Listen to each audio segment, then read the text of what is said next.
Voter est un devoir citoyen. Inscrivons-nous sur les listes électorales.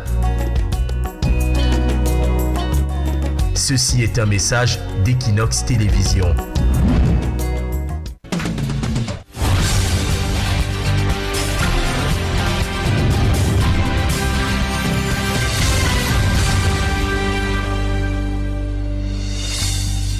« 2014-2025, voici 11 années déjà que le chantier de construction de l'entrée est de la ville de Douala est entrepris. Seulement sur un itinéraire de 9 km, les travaux sont en cours, connaissant des interruptions et des relais des entreprises après la résiliation des contrats avec d'autres. Malgré les multiples descentes sur le terrain, les autorités peinent à fournir des précisions sur la livraison de ce chantier qui ne cesse d'engloutir des milliards de francs CFA. À suivre également dans ce journal les leçons du Sénégal et de la Côte d'Ivoire en matière de gestion des ordures ménagères. Au Cameroun, les métropoles Douala et Yaoundé sont devenues des véritables capitales poubelles. Il y a pourtant moins de 3 semaines, un plan spécial d'assainissement a été instruit par le chef du gouvernement. Mais les artères de ces agglomérations ainsi que les populations restent sérieusement confrontées au tas d'immondices dégoûtants. Est-ce un manque de volonté politique? On en parle dans le 20h d'Equinox Télévision. Bienvenue et bonsoir à tous.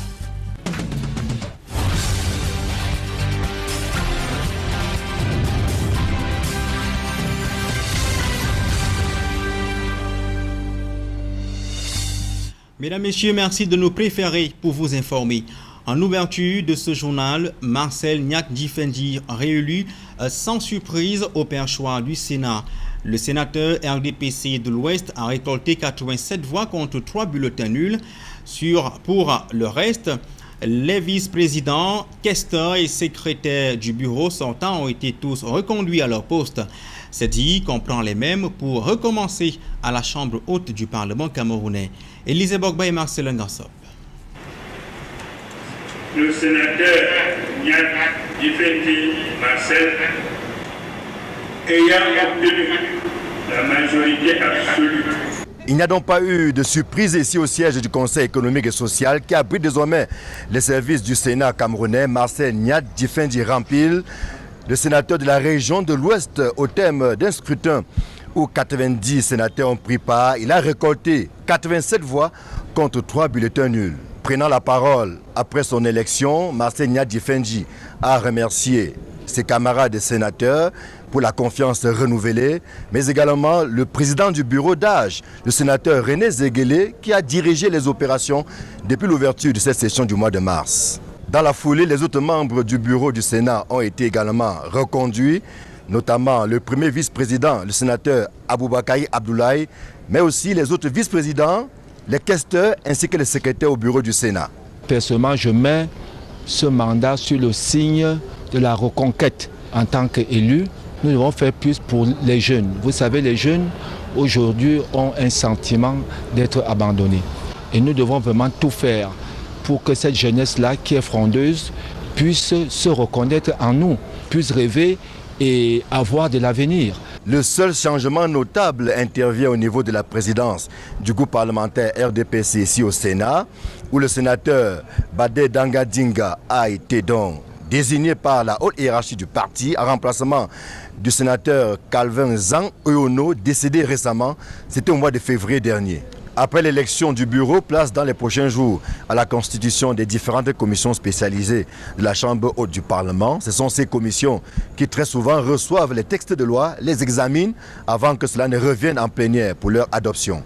Le bureau qui a été mis sur pied dispose de 3 semaines pour entrer dans le vif du sujet. Il n'est pas exclu que dans les prochains jours, des premiers textes soient déposés. Ici, le siège du Conseil économique et social qui abrite désormais le Sénat camerounais. Élisée Borba, Marcelin Gansop, Equinox Télévision. De même, à l'Assemblée nationale, c'est Kava Yeyege Djibril, président sortant de la Chambre basse du Parlement camerounais, qui a été réélu sans effort. Seul candidat à sa propre succession, il a obtenu 125 voix sur les 137 votants. Les chercheurs exigent plus de considération de la part des pouvoirs publics. Ils ont investi les locaux du Centre de recherche géologique et minière de Yaoundé, tout comme la délégation régionale de la recherche et de l'innovation, où ils sont allés exprimer leur indignation. Un mouvement d'humeur qui intervient après l'assassinat de 2 chercheurs et leur guide dans le département du Mayo-Tanaga. Rodi Gengassi à Exeril.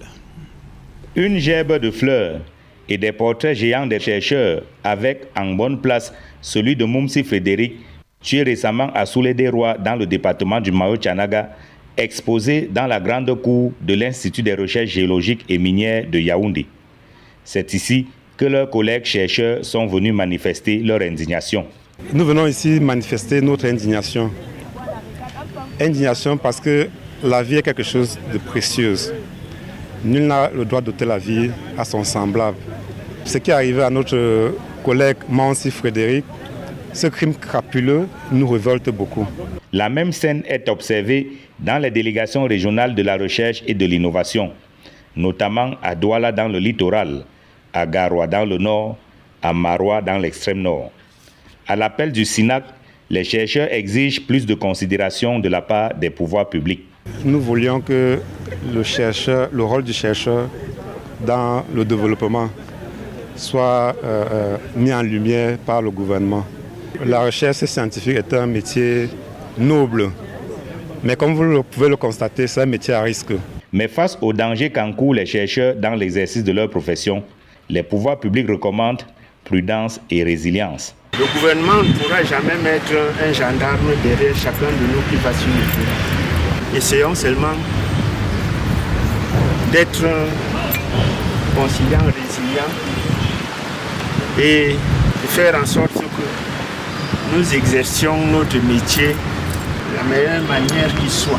Pris pour des terroristes de Boko Haram, Moumsi Frédéric, chargé de recherche au Centre de recherche géologique et minière de Garoua, Bello Bienvenu, enseignant vacataire à l'université de Garoua, et leur guide, Oumarou Kabalaï, avaient été brûlés vifs par les populations le 2 mars dernier, alors qu'ils menaient des travaux de recherche sur le terrain. On parle à présent de cette figure emblématique de l'Union des populations du Cameroun, Osindi Afana, qui avait trouvé la mort au front à l'est du Cameroun sous la houlette de l'armée nationale de libération du Cameroun. Il était jusqu'ici ostracisé. C'est cet oubli que l'Union des populations du Cameroun et les fils du disparu veulent réparer en le mettant au devant de la scène. Compte rendu de Joël Sengue et Gizogo. Tué il y a plus d'un demi-siècle, le nationaliste Castor Osindi Afana retrouve peu à peu la lumière. L'Union des populations du Cameroun vient de lui rendre hommage pour le 59e anniversaire de son décès. Des échanges sur sa pensée économique se sont d'abord déroulés à Yaoundé, puis une descente a eu lieu en Goksa, son village natal. Nos héros sont vivants. En l'occurrence, Osindi Afana est vivant. Il est encore dans les esprits, il est là dans les âmes, il est en Goksa.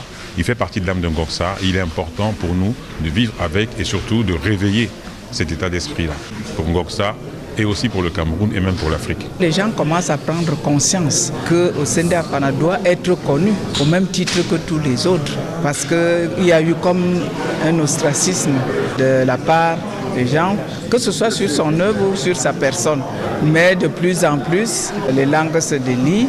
C'est à la fois un travail de connaissance de l'homme et de reconnaissance de son œuvre qui suit son chemin. Il y a certaines personnes qui le connaissent, d'autres qui le connaissent un peu moins. Certains sont surpris, ils ne savaient pas que Osindi Afana avait laissé des enfants. Il avait un idéal politique et qu'il avait même une pensée politique et économique. Donc c'est ce que nous faisons l'effort de diffuser, de conscientiser en fait au niveau des populations et de tout le monde. Il faut travailler par rapport à ça, de ne pas oublier nos héros, parce qu'un peuple sans histoire, un peuple qui n'a pas de mémoire, c'est un peuple qui n'a pas d'avenir. Mais il reste encore justement du chemin à parcourir pour reconstruire l'image écornée de ce nationaliste de premier plan. Notre souci premier serait qu'il soit réhabilité et qu'il soit inhumé dignement, que ses restes viennent afin que nous puissions faire son deuil. Parce qu'il n'est pas mort pour rien, il est mort pour une cause. Et puis, ça ne doit pas se limiter à Ngoksa, ça doit être un événement national, parce qu'il n'était pas seulement de Ngoksa. Il avait pris une dimension, j'allais dire plurielle, une dimension internationale. Alors qu'il avait gagné le front du maquis Est, Castor Ossendé-Afana fut tué le 15 mars 1966 à Molondou. Il était le premier Africain au sud du Sahara à soutenir une thèse de doctorat en économie sous le thème « L'économie de l'Ouest africain ». Lancé depuis 2014 à la faveur de la CAN féminine 2016 de football, le chantier de la pénétrante Est de Douala n'est pas toujours livré. Les travaux sont en cours et ont connu pas mal d'interruptions, des résiliations de contrats aux grandes dames des usagers. Les autorités peinent à donner des précisions quant à la fin des travaux. Voilà qui suscite des inquiétudes chez les usagers qui y voient dans ce projet un gouffre à sous. Cédric Chouna et Jean-Paul Mboyo. S'il fallait attribuer un titre à l'évolution de la construction de la pénétrante Est de la ville de Douala, ce serait bien celui de gouffre à sous. Démarré en 2014, à la faveur de la CAN féminine 2016 organisée au Cameroun, cet ambitieux chantier de construction de 9 km de route allant du pont de la Dibamba jusqu'au quartier Boko, malgré l'injection de plusieurs milliards de francs CFA, avance à pas de tortue, tranchant ainsi avec son principal objectif qui visait à décongestionner le trafic. Pour cet événement, les travaux censés durer 30 mois ont pour cette phase coûté un peu plus de 50 milliards de francs CFA, apprend-on auprès de plusieurs sources, ce qui n'a pas empêché au ministre des Travaux publics à cette époque de réaliser le constat de défaillance de l'entreprise française Sogea Satom. Après que je lui ai servi le constat de défaillance, nous allons faire un solde de tout compte, c'est-à-dire on va payer à l'entreprise tous les travaux déjà exécutés, toutes les prestations déjà exécutées, retirer le contrat, installer une autre entreprise. Commence alors la longue mise à mort de ce projet stratégique entre statu quo, retrait du marché aux entreprises adjudicataires. Les multiples visites du chantier n'ont jamais pu porter les résultats escomptés. Comment vous pouvez choisir de couler un dallo sur place, sur un itinéraire? Vous devez avoir des éléments préfabriqués ailleurs. Vous voyez ce que ça crée. Intervient ensuite le chantier de la seconde chance avant la CAN 2019. Mais là aussi, rien n'y fait. Le réajustement des délais de livraison impose, dans le cadre de ces événements, qu'une partie des travaux soit livrée au plus tard le 15 décembre 2019. Seulement voilà, bis repetita, malgré les pressions de la CAF. J'ai aussi demandé des travaux de nuit pour que nous puissions comprimer les délais, c'est-à-dire livrer l'ouvrage. Le chantier va stagner et les questions s'enchaînent. Est-ce que vous devez faire les terrassements en saison des pluies? Si beaucoup espéraient que la clameur des usagers et le glissement de date de la CAN pour 2021 au Cameroun susciterait un véritable regain d'activité pour enfin terminer cette infrastructure, la situation après plusieurs années reste la même, y compris le discours de l'autorité en charge. La CAN 2021 terminée, place au pansement dans le but de calmer la bronca des usagers. Nous allons très rapidement la réparer, traiter toutes les dégradations pour la rendre cyclable. Malgré les annonces de livraison de ce chantier pour 2025, personne ne veut s'hasarder à répondre à la question de savoir si respecter ce délai est toujours possible. À très bientôt, c'est-à-dire qu'à une idée, à très bientôt. En tout cas, les usagers vont encore souffrir sur ce boulevard urbain de 3 fois 2 voies de 3,5 mètres sur un linéaire de 9 km chacun. Bien qu'ayant annoncé la mise en route d'un plan de ramassage des ordures ménagères, l'option du Premier ministre reste sans aucun effet concret sur le terrain, tandis que la capitale croule sous l'état d'immondice sans aucun début de solution envisagée concernant cette affaire. Les précisions de Joël Essengé et Guizogo. C'était le 25 février dernier, le Premier ministre tenait alors une réunion de crise dans son cabinet relativement à la gestion des ordures ménagères dans la capitale. Pourtant, plus de 2 semaines plus tard, la situation n'a pas changé et ici, nous nous trouvons au marché Nsam. Et vous voyez derrière moi, la chaussée est déjà envahie par les ordures ménagères et les véhicules doivent d'ailleurs slalomer pour se trouver du chemin. Et c'est un scénario qui se reproduit un peu partout ici à travers la capitale Yaoundé. Dans certains quartiers comme ici à Efoulan-Pont, impuissantes, les populations en sont réduites à mettre du feu sur les ordures ménagères avec toutes les conséquences qu'on peut mesurer. Illustration encore ici à Entrée Terre Rouge, à quelques pas du quartier Damas, beaucoup plus connu, avec donc les ordures ménagères qui ont littéralement envahi la chaussée et les véhicules et les populations en sont réduites à subir ce véritable martyre à longueur de journée. Au moment où nous sommes arrivés ici, des commerçants sont venus nous voir pour nous dire qu'ils sont envahis par des mouches et que leur quotidien est un véritable enfer. Pourtant, lors de cette réunion récemment du Premier ministre, les ministres des Finances et du développement urbain avait été associé, ce qui laissait penser que les choses iraient plus rapidement. Mais là, manifestement, ce n'est pas le cas. En 2023, une réunion similaire s'était déjà tenue, toujours à la primature, mais aucune embellie notable n'avait été enregistrée. Pour donner le change, le gouvernement, ou du moins la mairie de la ville, a commencé par ramasser les ordures, mais sans jamais achever ce travail. On voit donc ci et là des ordures ramassées, mais d'autres encore bien en place, avec des tas qui continuent donc à dégager des odeurs pestilentielles à travers les nombreux quartiers de la capitale. Il faut donc crouler sous les ordures dans un véritable enfer qui envahit les Camerounais au quotidien et qui est surtout une honte pour une capitale du rang de Yaoundé au XXIe siècle. Dans les rues de la capitale Yaoundé, envahie littéralement par les ordures ménagères et les odeurs nauséabondes. Pour Equinox Télévision, Joël Essengue, Kizogo. Yaoundé et Douala, vitrines de notre pays, le Cameroun, sont devenus de véritables capitales poubelles. Les artères de ces agglomérations placent sous l'état d'immondice effrayant. Si plusieurs raisons sont évoquées pour expliquer cette situation, il n'en demeure pas moins que toute solution à la base repose sur une volonté politique affichée et affirmée. C'est cette volonté politique conjuguée aux efforts des populations qui a d'ailleurs produit des résultats probants en matière de collecte des ordures ménagères. C'est le cas de Dakar au Sénégal ou encore à Abidjan en Côte d'Ivoire, des exemples présentés dans ce reportage de Lastiana et Achille Kamga. Yaoundé, Douala, Dakar, Abidjan, le contraste est saisissant. Les capitales politiques et économiques du Cameroun présentent un visage des plus hideux, avec des tas d'immondices qui jonchent leurs artères. Là où les pouvoirs publics ont échoué, les autres ont réussi. Et c'est pas sorcier. Cas pratique, à Dakar et dans d'autres régions du pays, l'État a pris à bras le corps la question de la collecte et du ramassage des ordures ménagères. L'État du Sénégal a mis en place une société nationale. Cette société aujourd'hui est chargée de gérer la gestion des ordures à Dakar et au niveau des capitales régionales. Ce qui fait qu'aujourd'hui, il y a un schéma d'organisation qui a été mis en place, un système de collecte depuis presque quelques années, un système assez performant qui permet non seulement aux populations de ne pas cohabiter avec la saleté, mais aussi permettre aux acteurs de tirer leur épingle du jeu. Secteur à haute intensité de main-d'œuvre, la collecte des ordures au Sénégal mobilise autour de la SONAGED, la Société nationale de gestion des déchets, 17 000 agents d'entretien à travers le pays. De manière pratique, sur le terrain, partout où vous allez à Dakar et au niveau des régions, il y a des bacs aujourd'hui qui sont déposés au niveau des artères, des grandes artères et des artères secondaires. Sans compter aussi, nous avons mis en place un dispositif, c'est-à-dire avec les points de regroupement normalisés, les points propreté.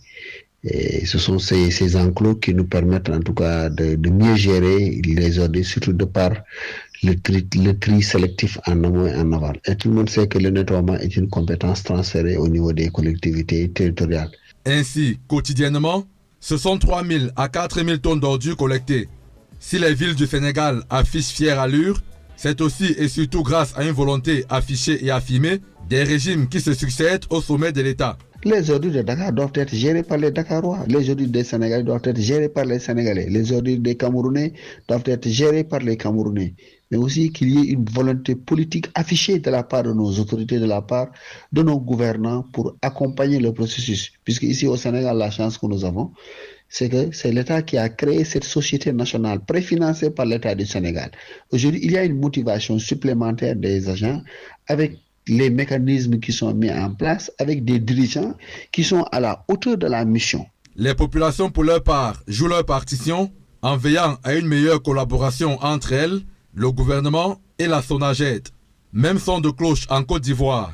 Le district d'Abidjan, par exemple, a mis sur pied un système de collecte d'ordures ménagères qui consiste au déploiement des femmes et des hommes dans les artères de la ville qui se chargent de ramasser les ordures. Dans les quartiers dits résidentiels, des arrangements sont faits entre des sociétés et des jeunes qui vont dans les résidences collecter des déchets ménagers. Les différentes formules marchent plutôt bien, à voir la propreté des alentours des immeubles et des rues. Dans le reste de l'actualité, le prince Charles Abi Enonchon, dénonce la spoliation de son héritage familial. Il affirme être dépossédé du contrôle d'un immeuble situé au cœur du quartier commercial d'Akwa, à Douala, un patrimoine dont il revendique la gestion ultime. Estimant être victime d'un système judiciaire qu'il qualifie de tyrannique, toutefois, les autorités judiciaires restent silencieuses sur cette affaire. Carlos Minou et Pierre Lavedjumba. J'ai obtenu la décision pour expulser Société Techno. Et Société Techno avait libéré les lieux. Et ils m'ont invité de venir sur les lieux, prendre des clés et prendre possession de la place. Une semaine. Le prince Charles Abi Enonchong, héritier de son père, le docteur Chief Henry Ndjifor Abi Enonchong, dénonce la violation de ses droits en tant que gestionnaire et propriétaire du patrimoine familial ici. Ce bâtiment situé en plein cœur du quartier commercial d'Akwa, centre névralgique économique de Douala, fait partie de l'héritage dont il dit avoir la gestion. Cependant, son contrôle sur cet immeuble semble lui échapper. Voici ma boutique. Il s'est accaparé de la boutique, il a mis en location. C'est ça que je veux dénoncer. Il n'a pas de titre, il n'a pas de raison pour avoir pris. Je lui ai demandé de me montrer le titre. Est-ce qu'il a un jugement? Rien. Il réclame justice auprès d'un système judiciaire qu'il perçoit comme tyrannique. C'était scellé parce que quand je suis venu prendre possession, d'autres personnes se sont opposées, des vigiles étaient là pour opposer. Et la police passait, le préfet a préféré que la place soit d'abord scellée. On ne m'a jamais convaincu pour m'entendre, rien. J'ai seulement vu qu'en passant un jour, j'ai vu que la place était ouverte. Quand j'ai demandé le commissaire du 4e arrondissement, le 4e du commissariat 4e arrondissement a dit que le procureur a demandé qu'on lève les scellés et qu'elle remet les clés à certaines personnes. Dans cette affaire où la justice est accusée, dans notre quête d'obtenir l'autre version des faits, nous avons contacté le procureur de la République près le tribunal de première instance de Bonadjo. Au cours d'une conversation téléphonique, il s'est refusé de commenter l'affaire devant la presse. Ce sont plus de 10 000 personnes qui sont sous la menace d'un déguerpissement angolais dans le 4e arrondissement de Douala. Là-bas, un espace de 45 hectares divise des familles. Plusieurs décisions de justice prononcées n'ont pas été respectées jusqu'ici. Une autre incongruité dans cette affaire, le premier titre foncier établi en faveur de Ndjo Pierrot a été annulé et rétabli à plusieurs reprises. Aujourd'hui, 7 autres titres fonciers sont délivrés à une autre famille sur le même espace et voilà qui procède à des ventes. Dallas Chana et Hubert Michel Kameni. L'espace objet du litige couvre une superficie d'environ 45 hectares. À Ngwele, dans le 4e arrondissement de la ville de Douala, se trouvent des constructions résidentielles, des centres commerciaux, écoles, hôpitaux, temples de prière. Ces investissements risquent d'être anéantis. Plus de 10 000 personnes résident dans cette zone et ces populations menacées d'expulsion ont perdu leur tranquillité. Je suis l'adjudant-chef Chouassi à la retraite. J'habite ici depuis 35 ans. J'ai acheté le terrain en 1990. Depuis 2009, on nous emmerde. Le titre foncier est annulé, le titre foncier est remis, On est complètement stressé. On n'arrive pas à comprendre comment on est dans une république. On nous gère comme si on était des hommes à part. Moi, je suis fonctionnaire retraité. Où je vais aller aujourd'hui avec ma famille depuis pratiquement 35 ans ou 40 ans que je suis dans ce quartier. Quand on dit aujourd'hui qu'on va nous déguerpir parce qu'on a nos titres fonciers ne sont pas réguliers, je dis mon morcellement a été régulièrement fait par devant notaire. Ce problème perdure depuis de nombreuses années. Le titre foncier 14072, initialement délivré au profit de Jean-Michel Pierrot, a été annulé pour cause d'utilité publique après plusieurs contestations. Cependant, ce même titre a été successivement rétabli puis annulé à au moins 4 reprises par diverses instances. Quand il a établi ce titre foncier, 4 ans après, il y a un adversaire qui s'est présenté pour discuter la propriété de ce terrain et le ministre Ebe Aziz d'alors l'a renvoyé. Le président du conseil constitutionnel d'alors, qui a annulé pour une première fois, remettre en circulation pour une deuxième fois, annulé pour une dernière fois. Depuis 2024, cette zone a été retrocédée à la famille Kumba Pebel sous les titres fonciers 3422, 3423, 3424, 3506 Bavourissé. Ce transfert a lieu alors même que les populations avaient entamé les démarches d'immatriculation suite à l'annulation du grand titre foncier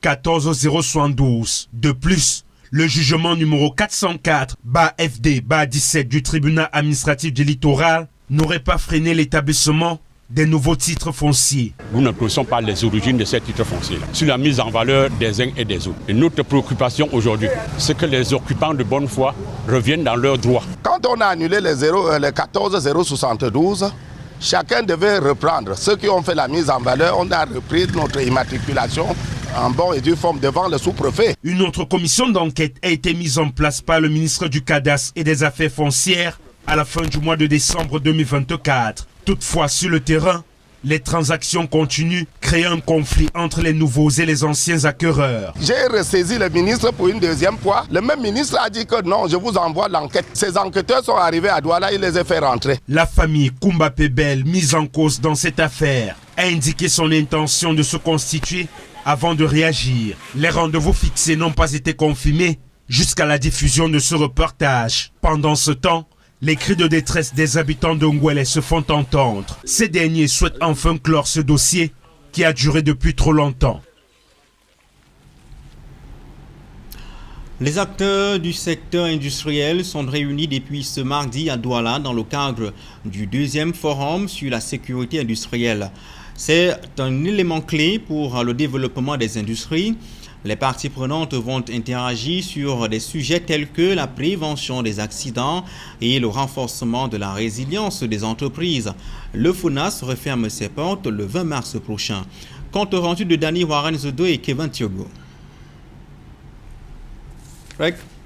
Débrief.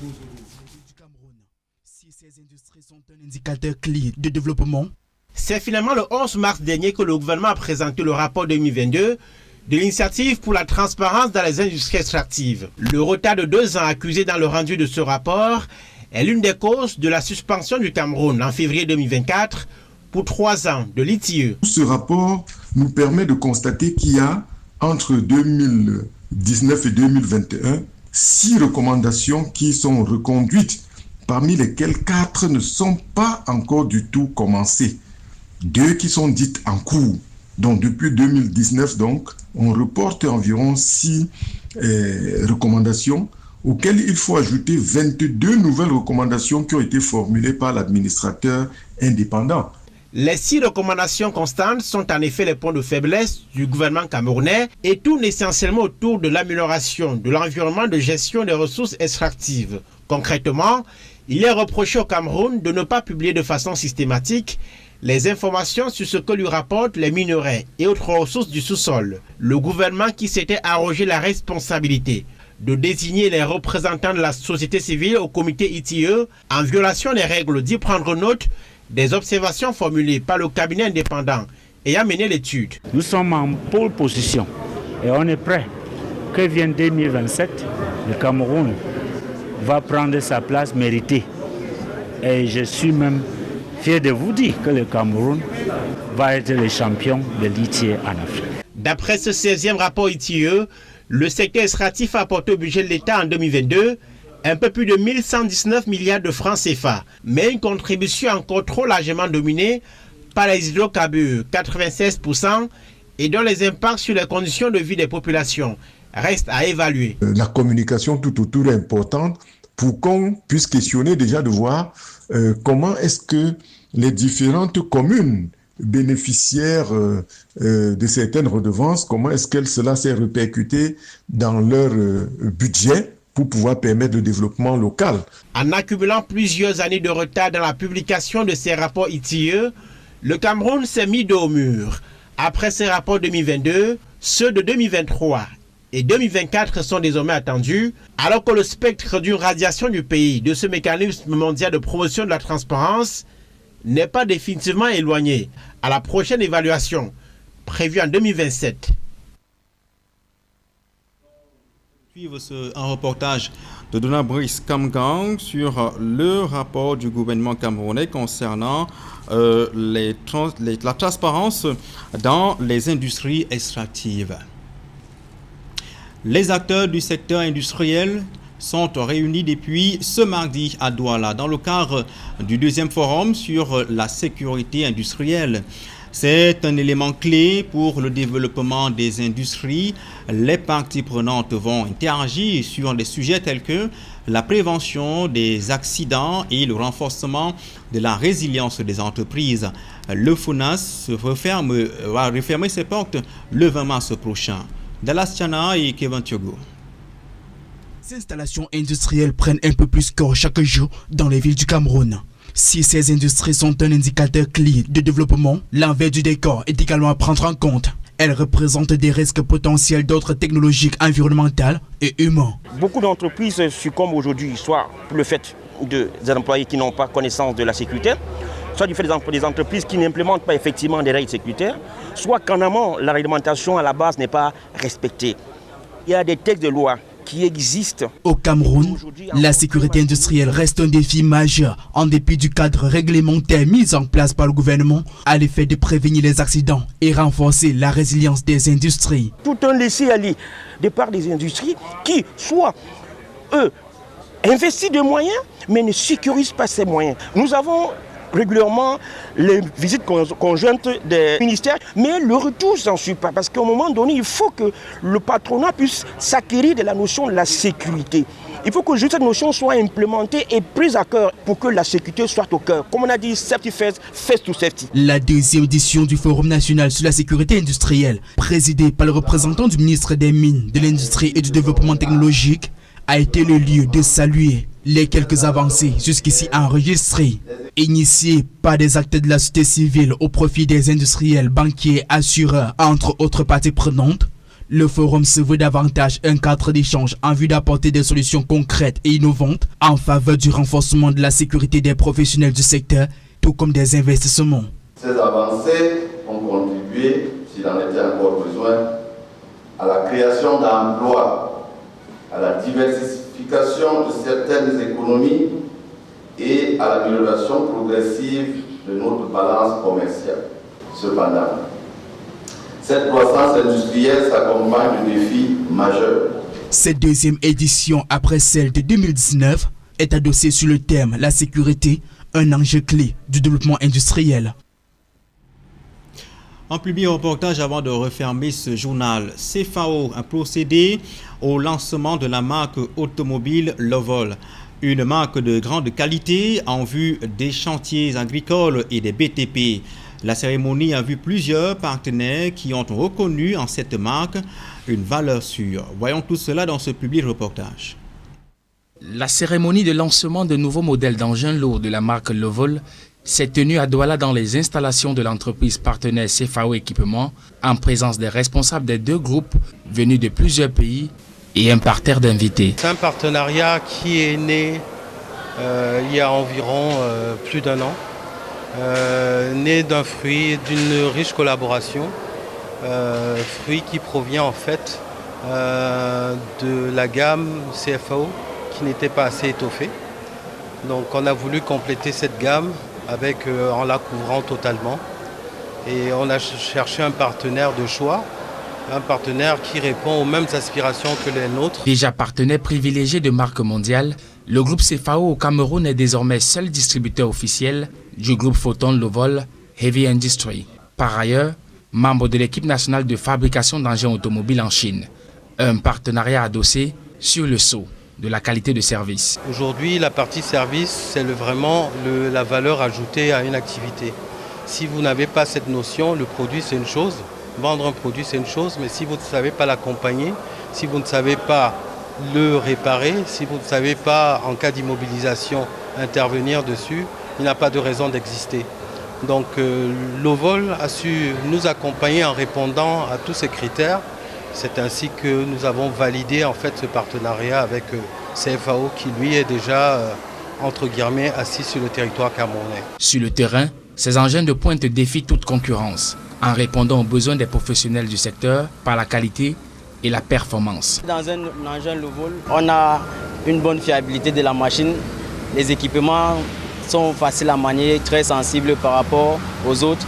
Et dans les Lovol, comme ils sont nouvelles, ils ont plus de puissance par rapport à d'autres engins que j'ai déjà eu à travailler. Déjà pour le système de refroidissement, le fabricant a veillé en sorte qu'il correspond au climat. Les engins Lovol offrent donc à sa clientèle une durabilité accrue et des coûts d'exploitation réduits, ce qui se traduit par une meilleure efficacité opérationnelle et une rentabilité améliorée grâce à une technologie adaptée à l'Afrique. Nous avons choisi la marque Lovol, déjà parce que chez Camille, c'est une maison de référence, c'est une maison où tout ce qu'on trouve, c'est de la bonne qualité. Vous savez, chez nous en Afrique, la grande difficulté, c'est la qualité du carburant.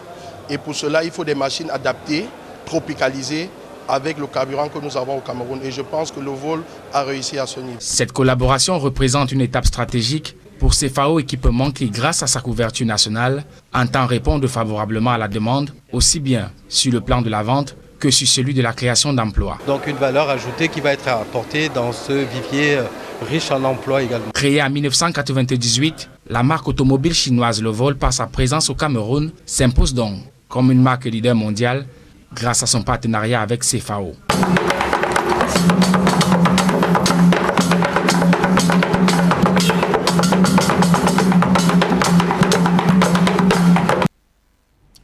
Et voilà qui met un terme à ce grand format de l'actualité. Merci à tous de l'avoir suivi. Dans un instant, Equinox Soir, deuxième partie avec Serge Loto et ses invités pour le débrief du journal. Bonsoir Serge. Bonsoir Iringo Nomala. 3 semaines après les instructions du Premier ministre, Yaoundé déborde d'ordures ménagères. Justement, au Cameroun, les métropoles Douala et Yaoundé sont devenues des véritables capitales poubelles. Pourtant, il y a moins de 3 semaines, un plan spécial d'assainissement a été instruit par le chef du gouvernement, mais les artères de ces agglomérations ainsi que les populations restent sérieusement confrontées au tas d'immondices dégoûtants. Voilà, c'est dans l'essentiel d'Equinox Soir, deuxième partie. Bonne soirée à vous, Iringo Nomala. Bonne soirée, Sejala. Rendez-vous demain. 20h. La suite, c'est en compagnie de nos invités en plateau, le conseiller Vincent de Paul, Yédé, le docteur Hugo Kouchou, les là Didier Imkwa et bien évidemment Serge Pelé Onana. Serge Pelé Onana, vous avez vu par l'image aujourd'hui, est-ce que votre position de départ a changé? Non, la position est la même, mais surtout, nous avons dit et nous le répétons que le Premier ministre chef du gouvernement est à la manœuvre. Je dois vous dire que c'est la tour de contrôle de l'action gouvernementale. Ça veut dire que, comme dans un aéroport, il a une vue panoramique sur tout ce qui se fait au sein du gouvernement. Et même ce qui ne se fait pas. Même ce qui ne se fait pas. Même ce qui refuse d'être fait. Même ce qui refuse d'être fait. Ça veut dire que lorsqu'il vous interpelle, vous pensez que ce n'est que vous qu'il voit. Or, il voit également votre ministre collègue ou votre maire, le maire qui relève. Et comme il voit ce qui n'est pas fait. Voilà. Donc, quand il donne une direction et il donne un délai, il a tous les moyens pour pouvoir... Il a dit dans l'urgence. Hein. Dans l'urgence. C'est-à-dire qu'à tout terme, à l'immédiat, voilà. Il sait que cela est faisable. Sur la base donc de ce regard panoramique dont il dispose. Ça, je voudrais qu'on soit clair là-dessus. Maintenant, ceux qui ne vont pas dans le sens qui est donné, je vous rappelle que des propositions ont souvent été faites au président de la République par la primature et ont souvent débouché sur des sanctions de sortie du gouvernement ou encore d'autres sanctions administratives. Donc, il faut se rappeler qu'il y a un Premier ministre qui fonctionne, qui est bel et bien là. Maintenant, que les uns et les autres sachent comment se tenir. Maintenant, je voudrais quand même dire que... Peut-être avant de continuer, Serge Pelé, vous-même, vous avez regardé Yaoundé, votre sentiment, vous, tant que Cameroun, capitale, et vu ces images de Jolie Senghé, le reportage de Kizoko, votre sentiment, vous? Bon, c'est un sentiment de... On ne peut pas être content de voir la capitale politique dans cet état. Surtout que le président de la République l'avait dit à un moment donné que lorsque Yaoundé respire, c'est tout le Cameroun qui vit. On ne peut donc pas imaginer que Yaoundé soit dans une situation d'asphyxie, parce que c'est cela visiblement. Mais il ne faut pas perdre de vue, monsieur Otto, qu'il y a des coins de Yaoundé aussi dont on peut être fier. qui peuvent également être mises en avant. Mais nous avons choisi de montrer, c'est ce que vous voulez dire. Non, pas que vous avez choisi, vous faites votre travail. Il faut présenter les faits aux Camerounais. Voilà. Mais nous disons que... Donc lorsque le Premier ministre sort, il ne sait pas qu'il y a des coins de Yaoundé. Il y a des coins de Yaoundé, tout comme il y a d'autres villes au Cameroun dont on est fier lorsqu'on s'y rend. Je vous prends Garoua. Quand vous allez à Garoua, vous vous demandez si vous êtes encore au Cameroun. Non seulement au niveau de... Le Premier ministre, c'est la deuxième fois qu'il sortait comme ça pour parler de Yaoundé. Voilà. La dernière fois, c'était en octobre 2023. Exactement. Donc, et vous vous souvenez que le Premier ministre... Ils ne sont pas pour rien. Vous-même venez de dire qu'il a des éléments. Il a l'information plus que... Exactement. Tous ici sur mais en même temps, nous voulons... Lorsque le Premier ministre sort quand même, ça veut dire qu'il y a un problème. Il y a un problème, mais n'en faisons pas non plus un enfer. C'est ce que nous voulons dire. Nous voulons dire que la capitale. C'est la capitale. C'est la capitale. C'est la capitale et nous souhaitons que cela change. Justement. Ça, on doit être clair là-dessus. Et ça va changer parce que l'État a les moyens de sanction pour remettre à l'ordre, pour remettre au pas, n'est-ce pas, les gestionnaires, soit qui sont de mauvaise foi ou alors indélicats, ou comme l'a rappelé monsieur Yimkwa en début d'émission en première partie, qui justement ne font pas preuve de bonne volonté. Donc on peut en arriver là, mais je voudrais quand même dire qu'il y a des coins dans notre pays où on peut être fier. C'est pourquoi nous avons parlé de mentalité, parce que lorsque vous allez à Garoua, monsieur Otto, vous sillonnez Garoua, vous vous rendez compte que c'est toujours le Cameroun, mais... vous vous demandez si c'est toujours le Cameroun. Oui, parce que vous voyez comment ça se passe là-bas. Quand vous allez à Limbé, le Premier ministre parle parce que justement, ressortissant des zones anglophones... Voilà, il ne comprend pas que... Oui, il ne comprend pas ce qui se passe, parce que quand vous allez dans des villes comme Limbé, Boya, Bamenda, même avant qu'il y ait le désordre qu'on observe ces derniers temps, vous vous rendez compte quand même qu'il y a des choses intéressantes et on peut faire dans ce sens-là. C'est vrai que les grandes villes comme Yaoundé et Douala sont un peu plus problématiques parce que ce sont des villes cosmopolites où il y a plusieurs mentalités. Déjà, la démographie est plus dense, les besoins en déchets sont plus énormes, la mentalité est plus difficile à contrôler par rapport aux petites villes. Ça, il ne faut pas perdre de vue ces éléments-là. Mais je pense que, comme l'a dit M. Yimkwa, il y a les moyens qui sont mis à la disposition des collectivités territoriales décentralisées. Parce qu'aujourd'hui, l'État central ne peut plus tout faire. Nous sommes tous d'accord. Il faut que les municipalités prennent le relais. On est d'accord que les moyens sont là. Ce n'est pas un problème de moyens. On est d'accord que les moyens matériels sont également là. Mais je voudrais insister, M. Otto, sur les moyens humains. Parce que le docteur a dit en première partie quelque chose que je n'ai pas beaucoup partagé, quand il a laissé croire que le système de formation ne correspond pas aux besoins de l'environnement. Ce n'est pas exact. Je pense plutôt qu'il y a un souci d'utilisation des ressources qui sont formées. Okay. Parce que vous allez observer, M. Otto, que les problématiques des villes reposent sur une question de gestion urbaine. Et les masters en gestion urbaine, on les a au Cameroun. Les masters en environnement, on les a au Cameroun. Même au niveau du BTS, dans les IUT, vous allez voir qu'il y a une offre de formation qui est mise dans notre pays, qui existe dans notre pays en fonction des besoins et des enjeux du développement. Seulement, vous allez observer que lorsque vous avez un stagiaire qui va faire un stage professionnel dans une entreprise, une collectivité territoriale, puisqu'on y est, vous observez qu'à la fin, il soumet un document scientifique sur la base des éléments qu'il a eu à observer, il fait des propositions, on met ça dans des tiroirs.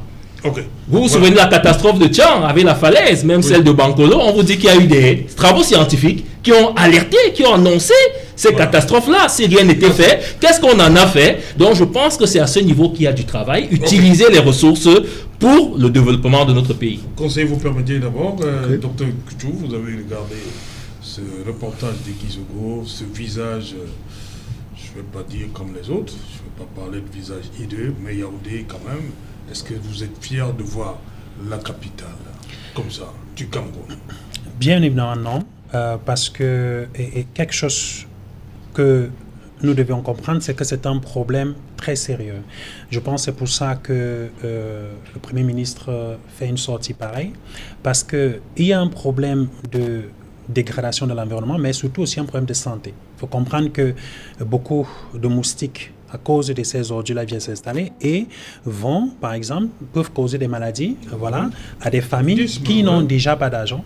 Et vous savez que les recherches au Cameroun montrent que la majorité des Camerounais qui sortent de la pauvreté rentrent dans la pauvreté, c'est à cause de out-of-pocket medical expenditure. C'est-à-dire qu'ils ont dépensé l'argent pour les problèmes de santé de leur poche. Vous comprenez?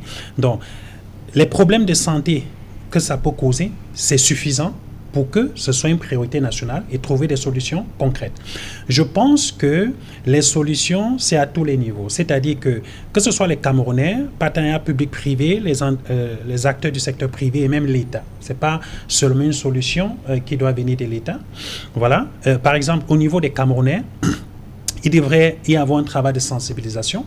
Sensibilisation d'abord pour dire à nos frères et sœurs qu'il faut que, quand ils vont jeter les ordures, il faut qu'ils font l'effort d'aller vers des endroits où ils ont quand même mis le bac. Et quand il n'y a pas de bac? Déjà, faire l'effort, par exemple, de peut-être payer. À Yaoundé, j'ai vu, par exemple, des gens donner 200, 300 des enfants qui viennent, pendant les congés, qui viennent collecter les ordures et marchent avec les brouettes jusqu'à ces endroits-là, avec l'intention de dire que non, il faut que ce soit jeté ou Isakamdi. Ça, c'est l'effort que les Camerounais doivent faire. Donc, deuxième, de la multiplicité des charges sauvages. Deuxième, il faut que... Non, ce que je dis, c'est qu'il faut que les Camerounais vont vers où l'entreprise a dit qu'il faut venir jeter les ordures. Vous comprenez? Deuxième chose, il faut qu'on fait un travail de sensibilisation pour que nos frères et sœurs, quand ils arrivent là-bas, ils font le tri. C'est-à-dire que tu mets les plastiques de côté et les autres, par exemple, tu mets de côté. Tu fais l'effort. Ça va se rencontrer dans les décharges. J'ai pas fini. J'ai pas fini, s'il vous plaît. C'est sérieux, hein? Non, je sais. Déjà, il faut faire le tri. Et il n'a pas tort. Donc, ça veut dire qu'au niveau aussi de l'entreprise, j'ai dit, il faut que les Camerounais font l'effort. J'ai pas fini. Il ne me laisse pas finir. Il faut aussi au l'endroit des entreprises, j'en arrive. Donc, il faut que les Camerounais font l'effort à deux niveaux. Déjà, il faut qu'ils s'arrangent à ce que les ordures soient jetées au Isaac Amati Fossa Cégep. Qu'ils arrivent là-bas, ils font l'effort de prendre 1 minute pour faire le tri, les plastiques de côté. Ça va encourager. La science montre que, au niveau de Yaoundé, ça va encourager les entreprises. Il y a plus de 23 entreprises qui font le recyclage au Cameroun. Ça va les encourager à venir prendre.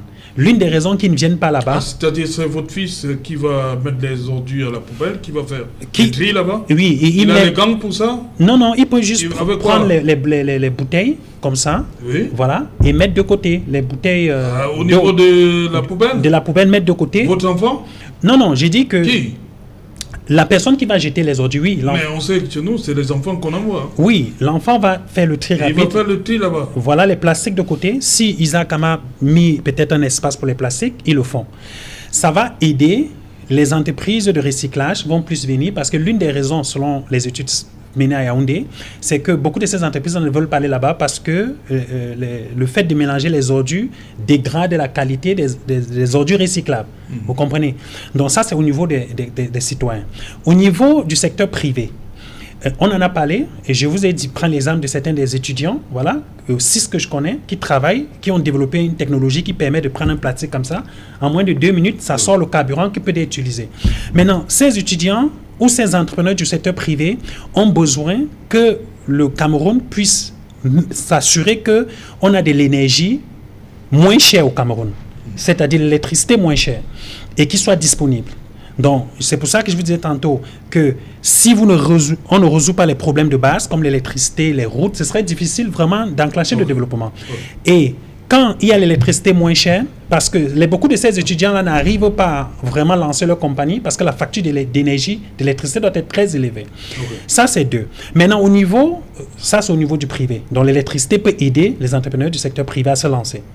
Moins cher. Au niveau de l'État, maintenant, il faut créer des entreprises, comme on a vu au Sénégal, qui transforment les ordures en carburant, les plastiques en carburant, qui transforment les déchets en engrais, qui transforment les déchets en carburant, en gaz, et qui transforment les déchets en électricité.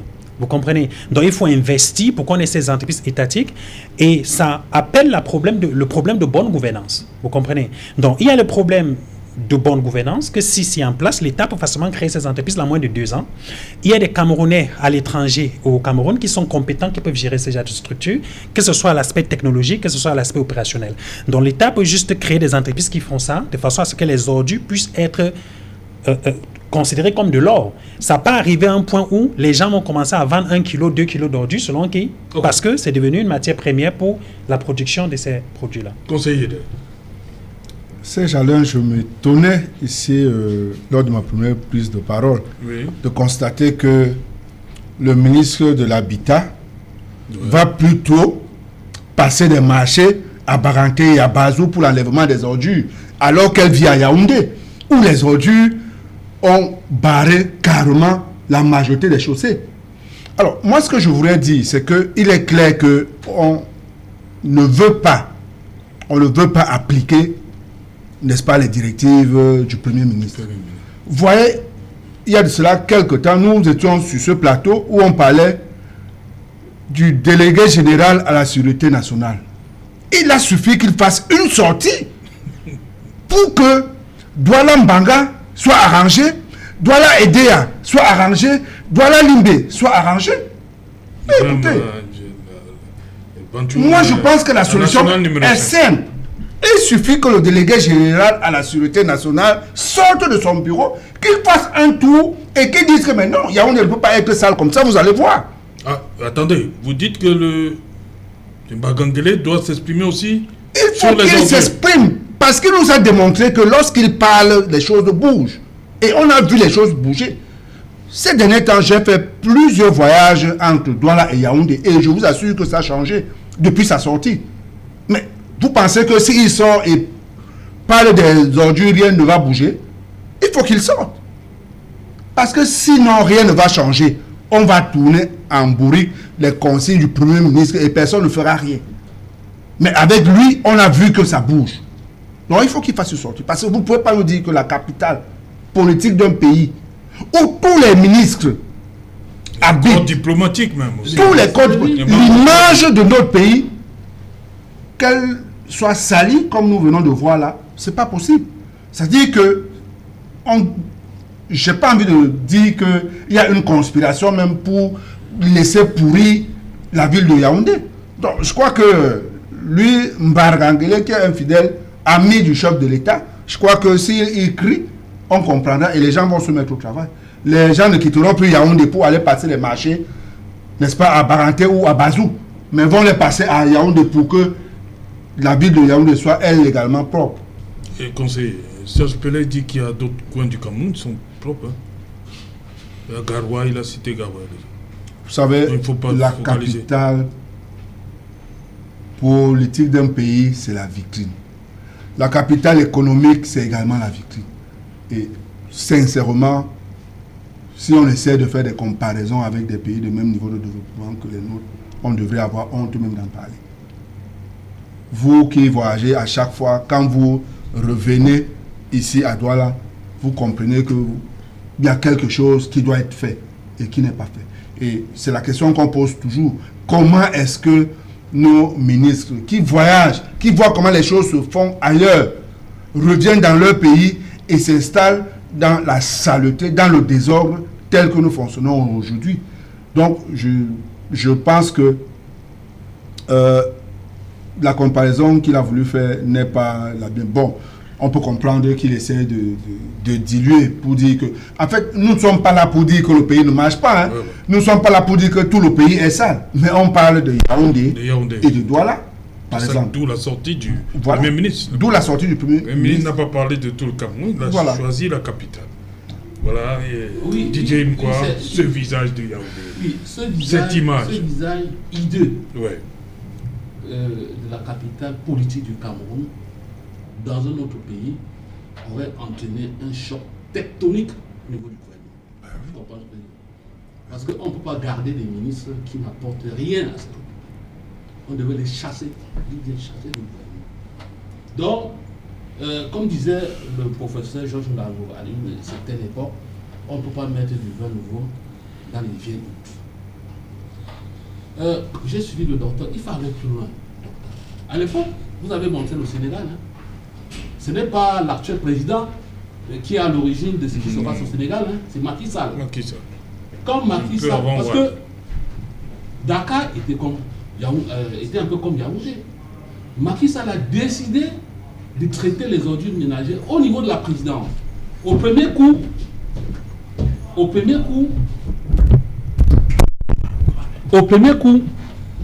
il a doté la ville de Dakar d'un budget de 30 milliards de francs. Voilà, c'est 10 milliards. Alors que c'est deux villes de même niveau économique. 30 milliards de francs.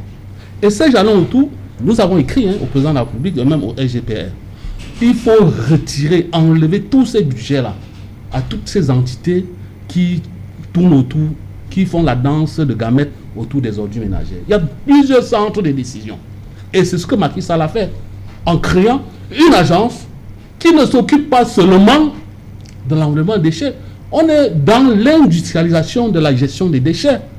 Tout ce que le docteur vient de dire là, c'est une entité qui doit gérer tout ça. Pas seulement au niveau d'enlèvement. Nous sommes dans l'économie circulaire. Il faut déjà enlever, il faut recycler, il faut valoriser, il faut même aller jusqu'à la formation. Ce qui se passe au Sénégal. Vous avez entendu parler de la rudologie? La rudologie, c'est l'ingénierie des déchets. Il n'y a qu'au Cameroun qu'on ne parle pas. L'impôt substitution, pourquoi ça arrête seulement au niveau du blé, je ne sais pas quoi? Il faut aller vers les ordures ménagères. On a à peu près 300 milliards d'importations de fertilisants chimiques.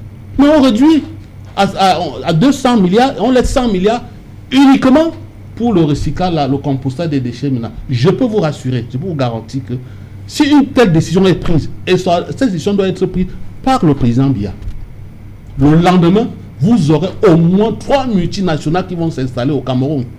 Vous vous rappelez, il y a 3 ou 4 ans, il y a quelqu'un depuis l'Allemagne, vous avez contacté, de me contacter. Lui, cette entreprise arrivée au Cameroun, c'était les Allemands. Nous avons signé un accord de partenariat. Je devais le représenter ici. Cette entreprise était prête à investir près de 80-100 milliards de francs CFA. Cette entreprise apportait les équipements, toute l'expertise et demandait juste aux Camerounais, au Cameroun, que lorsque nous allons produire de l'énergie, cette énergie doit être injectée dans les réseaux. Mais ils ont gâté, vous savez comment, avec le phénomène de mapatisme, on a gâté ce projet. Or, l'entreprise était prête à incinérer, entre guillemets, parce que ce n'était pas une incinération, c'est une technologie nouvelle, 1800 tonnes, 2000 tonnes de déchets par jour. 2000 tonnes de déchets par jour. Serge est au courant, parce que c'est Serge qui m'avait donné ce contact. Vous vous souvenez très bien, Serge Alorotou. Mais voilà des gens qui viennent et qui s'agrippent sur la logique que le président Biya a choisi en 2015, à la COP 21 en 2015, de se lancer dans les économies vertes, comme il a si bien dit dans l'adresse à la jeunesse. Mais Yaoundé a refusé carrément d'accompagner cette entreprise-là. Il y a plein d'entreprises là. C'est pourquoi je dis à Serge que le problème ne se situe pas au niveau des moyens. Le problème se situe au niveau de la mentalité. Les gens ne veulent pas sortir d'une option qui ne donne pas les résultats. Les gens préfèrent rester dans cette option villageoise, rurale, limitée à l'enlèvement, transport, stockage. Et il se pose aujourd'hui un autre problème. La gestion des décharges. Il y a un problème foncier au Cameroun. Les déchets ne sont pas élastiques. Et je l'ai dit à l'entame de cette émission que le déchet le plus dominant aujourd'hui, c'est les déchets plastiques. Qu'est-ce que vous allez faire des déchets plastiques? Et il y a un autre problème qu'on n'a pas parlé. Il y a un danger à mettre le feu. Mais bien sûr, le brûlage. Parce que les fumées qui montent dans la nature sont cancérigènes. Oui. Parce qu'elles contiennent des furets. Les gens constatant que ce n'est pas... Elles n'ont pas le choix. Et la cendre qui reste contient des métaux lourds. Et vous savez aujourd'hui que nos déchets, nos immondices ou bien nos montagnes ne sont pas conçus uniquement des biodéchets, des déchets biodégradables. Vous y avez même des piles, vous avez tout ce qu'il y a comme déchets électroniques. Ça, quand ça brûle, ça rentre dans le sol. Et plus grave, vous avez vu ces déchets diviser la chaussée. Vous avez ce qu'on appelle l'exivia, c'est l'eau noire qui percole de ces déchets putrescibles-là. Et ces déchets putrescibles-là détruisent le goudron. 500 mètres de goudron, de bitume dégradé, vous savez combien ça coûte? Et qui va arranger ça? Moi, je pense que si le président Biya aime les Camerounais, si le président Biya veut nous protéger, de la peste qui menace, il faut dégager au moins 5 ministres et appeler d'autres ministres pour faire ce travail. Allez même dans le privé. Merci. Chercher des gens qui peuvent faire ce travail. Merci. C'est sur cette note qu'on va se séparer. Merci Didier. Merci Serge. Merci Serge Pelé. Merci également. Thank you Dr. Couture for coming. Thank you so much Serge-Alain. It was a pleasure. Voilà, conseil. Merci. C'est moi. Voilà, madame, monsieur, nous sommes donc arrivés au terme de ce numéro Equinox Soir. Le prochain rendez-vous, c'est demain à partir de 19h. Bonsoir. Yaoundé.